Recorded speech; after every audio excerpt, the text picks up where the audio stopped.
At the beginning of the universe, there was no time or space. From nothingness, an immense power was born at a point of infinite density.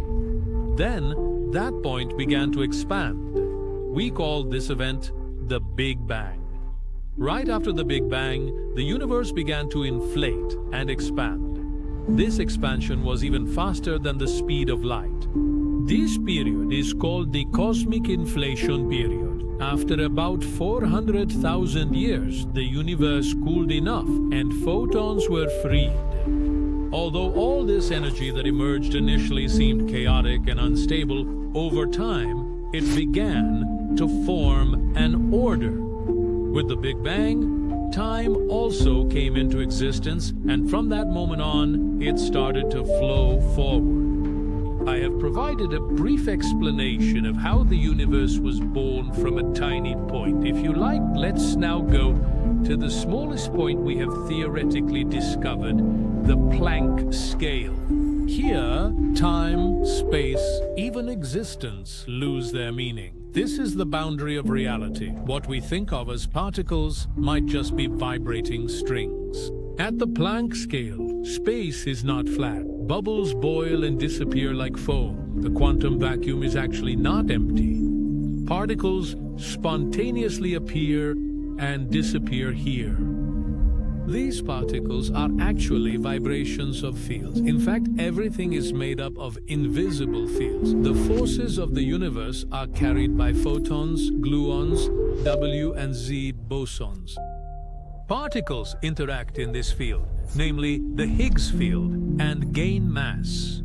Three quarks combine to form a proton or a neutron. Matter arises from this structure. The electron orbits around the atom.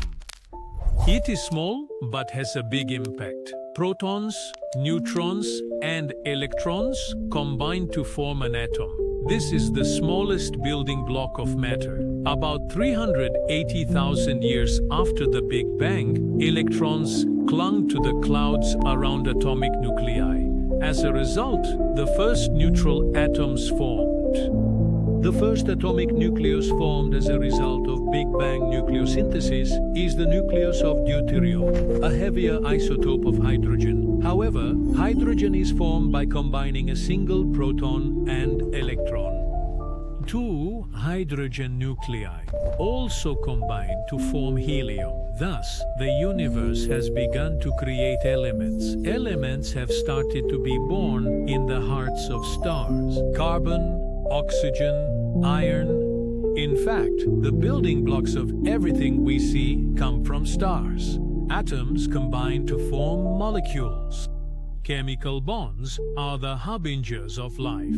Amino acids, sugars, fats. In short, life began in space with chemistry. Along with these, DNA could now write information and carry the code of life. The first cell was born in the depths of the oceans.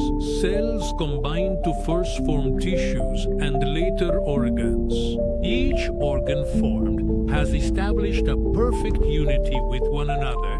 This complex structure has now formed the body of a complete living being.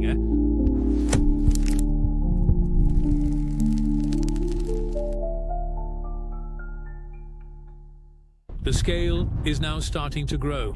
Among the billions of celestial bodies in the universe, Earth is the only place where the existence of life has been detected. Every layer of the atmosphere is of vital importance to us. The atmosphere protects the Earth from the deep silence of space. While the Moon is also important for life on Earth, it has been silently observing the Earth for billions of years. There are 8 planets in our solar system. Each is a separate world, orbiting the Sun. There is a natural boundary made up of millions of asteroids between Mars and Jupiter. Now, we are entering the asteroid belt that extends beyond Mars. The silent dance of millions of rocks continues here. In front of us is the giant of our solar system, Jupiter. Although chaotic storms form in its own atmosphere, it serves as a natural fortress for our Earth. Now in front of us is Saturn. With its rings, it is one of the most elegant wonders of space. These rings are composed of billions of ice and dust particles. Uranus is an ice giant. Its axial tilt is so great that it almost rotates horizontally. Neptune is the most distant planet in our solar system. Winds exceeding 2,000 kilometers per hour form in its atmosphere. Beyond Neptune lies the Kuiper Belt. It is a silent region filled with thousands of icy celestial bodies. Pluto is a distant but fascinating planet from Earth. The Oort cloud is the outer boundary of the solar system and contains trillions of comets. We meet our close neighbors, Alpha and Proxima Centauri. It is estimated that there are approximately 250 billion stars and 200 billion planets in our galaxy. The Milky Way galaxy is the second largest member of the local group, a cluster consisting of over 30 galaxies. The largest member of the local group is the Andromeda galaxy. The third largest member is the Triangulum galaxy. Most of the other galaxies in the local group are much smaller, spherical and dwarf elliptical galaxies. These clusters combine to form larger structures. These structures are called galaxy superclusters. We are located within the Laniakea supercluster. In the cosmic web, galaxies are arranged along massive filaments. The observable universe, which is the farthest boundary observed by humanity, is approximately 93 billion light-years wide. The universe, on the other hand, is constantly expanding. If this expansion continues without stopping, everything will slowly cool down.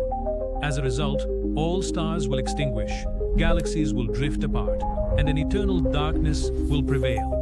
Will the universe collapse or disintegrate and scatter? This is one of the most talked about topics among scientists. Within this massive structure, humans do not occupy even as much space as a speck of dust. Yet we never hesitate to place ourselves at the center of everything.